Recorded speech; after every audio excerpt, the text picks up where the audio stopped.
Good evening जी। Very very good evening. So कैसा रहा आज का ट्रेड? अच्छा सा था, ऊपर के लिए भी मौका दिया और बाद में जब नीचे गिरते समय भी जो है अच्छा मौका दिया। एक चीज ऑब्जर्व करना, जब भी रिटेलर ट्रेंड आइडेंटिफाई करके उस दिशा में चढ़ने तक जो है ना, बड़े बड़े मोटा कैंडल में मस्त जबरदस्त मोमेंटम बना देगा। एक बार रिटेलर को पता चल गया कि भाई अभी दिशा ऊपर की तरफ बन गई है, उसके बाद रो रोते जाएगा, उसको कुछ खास पैसा नहीं देगा। But by the time it gives you clarity on a trend, धड़ धड़ धड़ चढ़ेगा। You notice this.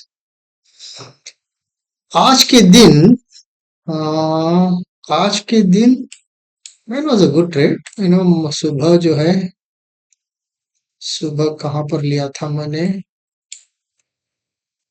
यस, मैंने स्ट्रेट सेकंड कैंडल पे ही ले लिया था, जहां पर the moment it came over here I had took it over here and I close my trade somewhere. In fact इसको टच भी नहीं हो गया था मेरे ख्याल से। ऑप्शन चार्ट पर जब पीडीएच को टच किया था तब मैं निकल गया था। So this was one trade. Second trade was over here.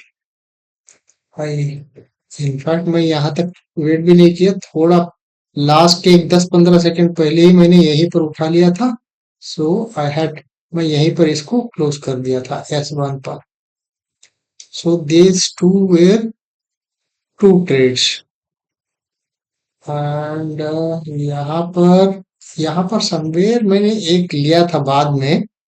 That was hardly about 10-12 points और something that I had, but overall इसमें करीबन 72 पॉइंट्स मिले थे। इसमें भी 59-60 कुछ मिले थे, है ना। इसमें करीबन 10-12 पॉइंट मिल गए थे। Overall was a good day all put together. 12, 131, 143, 140 point समझ लीजिए। ऑप्शन बायर के लिए 140 पॉइंट बहुत होता है जी, है ना। आपको भी पता है 40 पॉइंट निकालने के लिए बहुत मार्केट रुलाता है। 140 point and it was because it was good, you know. अभी कल के दिन क्या करेगा is a thing that we need to look into, for which I am shifting the chart to daily. Daily time frame बोले तो ये हो गया अपना मंथली का पिवोट। यहाँ पर एक चीज ऑब्जर्व करने वाली है, जो आपका प्रीवियस मंथ हाई यहाँ पर बैठा हुआ है ये वाला, और ये बैठा हुआ है आपका R1। और एक, दो, तीसरा दिन, 3 दिन हो गए हैं। इस पर्टिकुलर R1 से ही रिजेक्शन आ रहा है, इसके ऊपर जाने के लिए इसको क्या हो रहा है, एक्सेस नहीं मिल रहा है। ओके। सो कॉल सेलर्स जो यहाँ पर बैठे हुए हैं पूरा मंथ एंड क्लोज होने के लिए, वो मेरे ख्याल से वो वेट कर रहे थे। एंड वो 24,000 के नीचे ही क्लोज करना चाह रहे थे, लगता है। कितने पे क्लोज हो गया अभी? 23,995 एग्जैक्ट। ओके। सो 24,000 के नीचे ही उनका कार्यक्रम था, तो जिसके कारण जो है ये ऊपर जा नहीं पाया R1 के ऊपर। अभी now the pivot is over here. Okay. And आपका आपका पीएमएच यहाँ पर आएगा, प्रीवियस मंथ है ना। ये अगर पीएमएच आ जाता है, ये आपका जोन बन जाएगा R1 एंड पीएमएच का। तो कैंडल का प्लेसमेंट है यहाँ पर, अभी नजदीक बन रहा है सीपीआर। पहले यहाँ पर जाके वापस आएगा, या फिर ये नजदीक होने के कारण पहले इसको यहाँ पर सीपीआर पे मिटिगेट करके फिर वापस आए जाएगा ऊपर के लिए। क्योंकि ये अगर नहीं मिटिगेट करेगा ना, भले ही ऊपर जाएगा, टिक नहीं पाएगा वो। ये जो बॉक्स हम बात कर रहे हैं यहाँ पर टिक नहीं पाएगा, फिर उसको मिटिगेट करने के लिए वापस आना ही पड़ेगा। तो अगर इसको ऊपर टिकने का इरादा नहीं है, ओके, ध्यान से समझिएगा इस कॉन्सेप्ट को, अगर इसको यहाँ से ऊपर जाने का इरादा नहीं है, ओके, तो ये इससे जाएगा, इस पर्टिकुलर दीवार से टकराएगा, दीवार से टकराने के बाद फिर आएगा सीपीआर को मिटिगेट करने के लिए। मंथली टाइम फ्रेम पर नॉर्मली बिना मिटिगेट किए जाता नहीं है, आपने भी देखा है, क्योंकि हमने पिछला एक वीडियो में भी हमने देखा था। ये एक यहाँ पर फरवरी का महीना है, ओके, नहीं ये मार्च का है ना, हाँ, ये मार्च 26 का महीना है, जहां पर ये अनमिटिगेटेड गया हुआ है, ओके। एंड आप देख सकते हैं कि उसी जगह पर एक अपना अनमिटिगेटेड ब्लॉक भी आ रहा है, ओके। ये कौन सा लेवल पे आ रहा है, ये आ रहा है 25,332। तो इसका सेंट्रल पिवोट आ रहा है यहाँ पर समवेयर 366। तो इसको टच करने के लिए जाना ही पड़ेगा, आज नहीं तो कल, मतलब कब जाएगा देख लेते हैं, 6 महीने के बाद जाएगा, 4 महीने के बाद जाएगा, या 2 महीने के बाद जाएगा, या दीपावली के अंदर ही चले जाएगा, क्योंकि दीपावली का एक रैली तो बनता ही है ना। सो अगर बेस्ट थिंग क्या होगा, बेस्ट थिंग रहेगा इसको मिटिगेट करना। अगर इसको मिटिगेट कर दिया ना, फिर दोबारा नीचे जाने का प्रोग्राम नहीं रहेगा फालतू का। इसको मिटिगेट करने के लिए यहाँ से भले ही ऊपर जाके यहाँ पर टिक के फिर ऊपर जाके फिर यहाँ पर इसको मिटिगेट करने के बाद, क्योंकि ये अधूरा छोड़ा रहेगा फालतू का, उसको टच करने के लिए फिर 23,000 आना पड़ेगा यहाँ। बेस्ट थिंग अभी से यहीं से अगर इसको टच करके अगर ये निकल गया ऊपर के लिए, तो बात फिर दोबारा डबल बॉटम जैसा भी बन जाएगा वीकली में, है ना, मस्त घूम जाएगा। लेकिन मार्केट का प्रोग्राम क्या है नहीं पता अपने को, तो आने वाले दिन ही जो है अपने को क्लैरिटी देगा कि इस पर्टिकुलर जो पीएमएच एंड आर1 का जो अपना दीवार है, पहले उसकी तरफ जाएगा, उसको टकरा के नीचे यहाँ पर फिर पिवोट के पास आ जाएगा, पिवोट से ही रिजेक्शन लेके ऊपर जाएगा, या फिर दोबारा नीचे आके इसको मिटिगेट करेगा। कौन कौन सा सिनेरियो बन रहा है ये देखना पड़ेगा। बीच में एक और एक था ना, हाँ ये वाला है ना, ये भी एक अनमिटिगेटेड लेवल है। तो देखने वाली चीज ये है कि पहले इसको मिटिगेट करके फिर यहाँ पर आ जाएगा सीपीआर को, या फिर सीपीआर को आके फिर इसको मिटिगेट करके फिर बाद में जो है इसको जाके मिटिगेट करेगा। क्या प्रोग्राम है देखना पड़ेगा। लेकिन एक चीज ऑब्जर्व करने वाली है इसमें जो खास है, इसको मैं 5 मिनट के टाइम फ्रेम पर कन्वर्ट कर लेता हूँ। कल हमने एक रेक्टेंगल ड्रॉ किया था, किसको, मदर कैंडल को। मदर कैंडल को दोबारा अगर मैं एक रेक्टेंगल ड्रॉ कर लेता हूँ, और कल का क्या बना था डे, आपको अगर कल का आपने वीडियो देखा है तो ये इनसाइड कैंडल डे बना था। तो हमने बात ये की थी कि इनसाइड कैंडल डे बनता है तो भाई मोमेंटम उसमें वॉलेटिलिटी बहुत स्क्वीज हो चुका रहता है ना, बहुत कॉन्ट्रैक्ट हो गया रहता है, उसको एक्सपैंड होना पड़ेगा, राइट, तो फटेगा, वॉलेटिलिटी फटेगा, तो प्राइस की मूवमेंट जो है जबरदस्त आने की पॉसिबिलिटीज रहेगी। आज जो है महीने का एक्सपायरी था, एंड कल का दिन जो है इनसाइड कैंडल बना था, इन ऑल प्रोबेबिलिटीज आज के दिन जो है इसका फटने का प्रोग्राम था, लेकिन इसने ऐसा कुछ किया नहीं। एंड सरप्राइजिंगली आज का दिन भी जो है इनसाइड कैंडल बनाया है। तो दो दो इनसाइड कैंडल बनाए तो something is cooking, something should be cooking, otherwise why the second day should also form a inside day, right. ये है अपना मदर कैंडल, शुक्रवार का जो है मदर कैंडल है ना। इस मदर कैंडल के अंदर भाई सोमवार का कैंडल एज वेल एज आज का मंगलवार का कैंडल दोनों इनसाइड डे बन गए।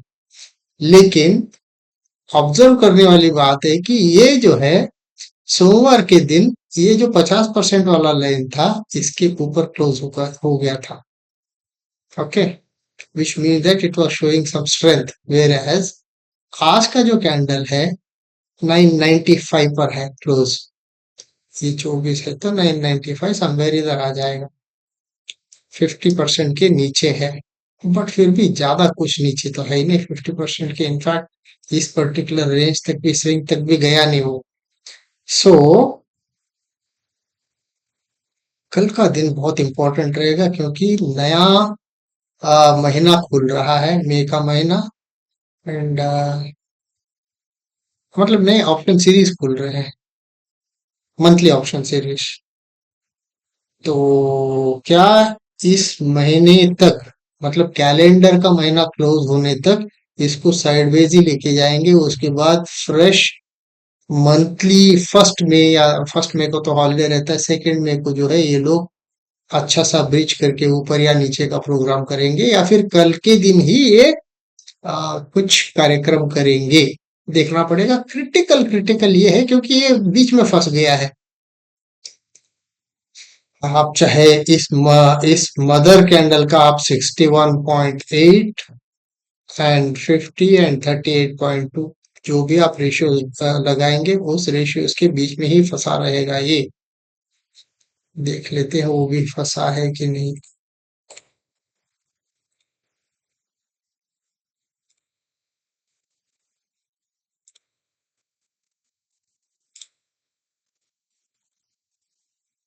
और देखिए एग्जैक्ट एकदम डॉट,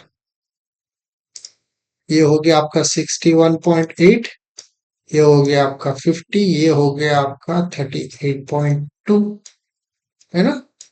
एकदम यहाँ पर भी देखिए 38.2 से रिजेक्शन लिया है, यहाँ पर भी देखिए 38.2 से रिजेक्शन लिया हुआ है ना। ये गजब का काम करता है फिबोनाची तो।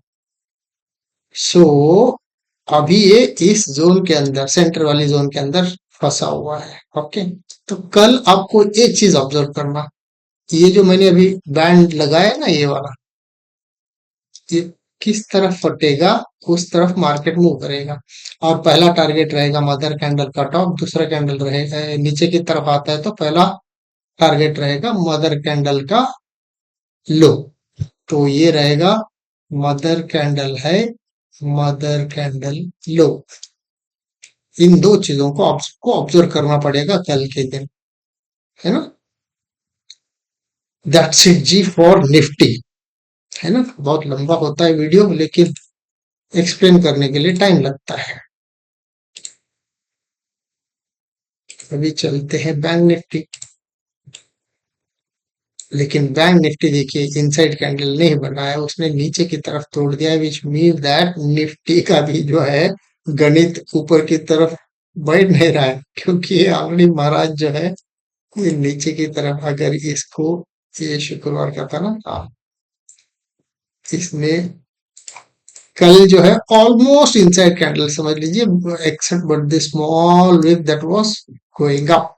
ओके, लेकिन निफ्टी में जो है इसी रेंज के अंदर घूमा है फ्राइडे का मदर कैंडल का, राइट।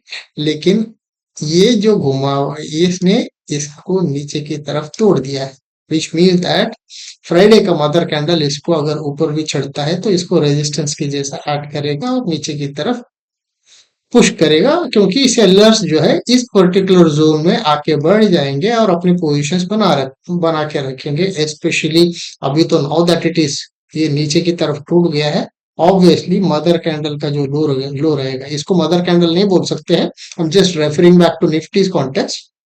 तो इस पर्टिकुलर जोन में जो है फिर वो लोग आके बढ़ जाएंगे और any pull back towards this will be hit hard for the downside. And if Bank Nifty has already broken this particular range and has gone down, Nifty also invariably we will not be in a position to expect it to go on to the upside. Nifty का जो range बना हुआ था ना, वो अपना Fibonacci का जो सेंट्रल बैंड है, सो इन ऑल प्रोबेबिलिटीज इस पर्टिकुलर बैंड को तोड़कर नीचे आने का ही प्रक्रिया होनी चाहिए, एंड ये अपना फर्स्ट टारगेट होनी चाहिए, unless there is some good news and it jumps on top of it and sits bank Nifty में भी ऊपर की तरफ रेंज के अंदर आके बढ़ जाता है, then it's a different story. Till then, at least as of now, looking at the candles का जो कैंडल्स ने जो अपने को इंफॉर्मेशन दे रहे हैं, उसके हिसाब से तो यही बनता है कि भाई नीचे के लिए हो सकता है. Okay, so will have to see global situation क्या हो जाता है. अगर अच्छा हो जाता है तो गैप अप करके जंप कर लेगा ऊपर, नहीं तो जो है यही सिचुएशन नीचे के लिए बरकरार रहेगा. अगर नीचे चलता है तो फिर मंथली सीपीआर जो हम देखे थे वहां तक तो फिर अपन एक्सपेक्ट कर सकते हैं, है ना. चलिए जी, जब भी आप एनालिसिस करोगे ना, लॉजिकली स्टेप बाय स्टेप देख के एनालाइज कीजिएगा, ताकि कोई आपको ऐसा वीडियो बताने का जरूरत नहीं रहेगा. एक टाइम के बाद आप अपने पैर पर खड़े होने का आ, खड़े हो जाना चाहिए. तो क्योंकि no one should feed fishes forever, and there has to come a time in your life where in which you should know how to catch a fish. Only then you would sustain for long and you will not be depending upon the other guy, है ना. So this is the approach that you can take for the analysis. चलिए जी, have a great evening. कल मिलते हैं फिर दोबारा and फिर पैसा बनाएंगे साथ में. चलिए, बाय बाय, टेक केयर.